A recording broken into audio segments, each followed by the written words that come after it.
যা গরম পড়েছে মনে হচ্ছে যেন সূর্যের তাপে এবার ঝলসেই যাব। তো চলো আজকে তোমাদের সাথে শেয়ার করি ঠান্ডা ঠান্ডা আম পান্না শরবত কিভাবে বানাবে, আর এটা কিভাবে ফ্রিজে রাখলে তোমাদের 4-5 মাস অনায়াসে থেকে যাবে। প্রথমে আমি 3টে বড় কাঁচা আম নিয়ে নিয়েছি আর সেটাকে সেদ্ধ করতে দিয়েছি।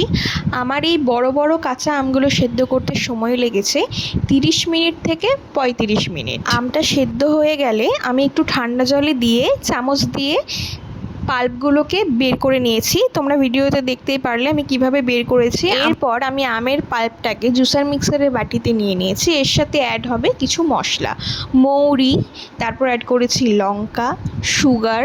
আমার মনে হচ্ছিলো সুগারটা একটু কম হবে তাই আরও একটু অ্যাড করেছি।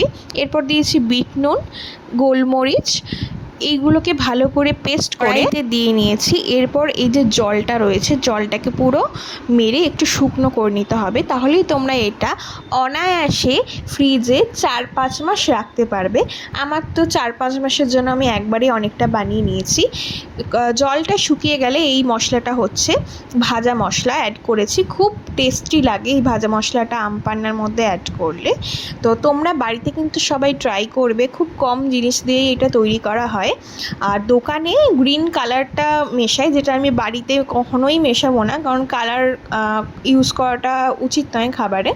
তো একদম অথেন্টিক আম পান্নার টেস্ট পেতে হলে এই রেসিপিটা কিন্তু ফলো করবে, আর অবশ্যই আমাকে ট্যাগ করবে।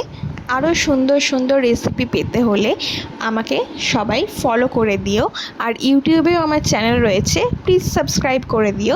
আম পান্নাটা আমি গ্লাসের মধ্যে দিয়ে একটু জল অ্যাড করে ভালো করে মিশিয়ে নিয়েছি। এরপর আমি অ্যাড করেছি 3 টুকরো বরফ। এই গরমে কিন্তু এই শরবত অবশ্যই সবাই ট্রাই করো।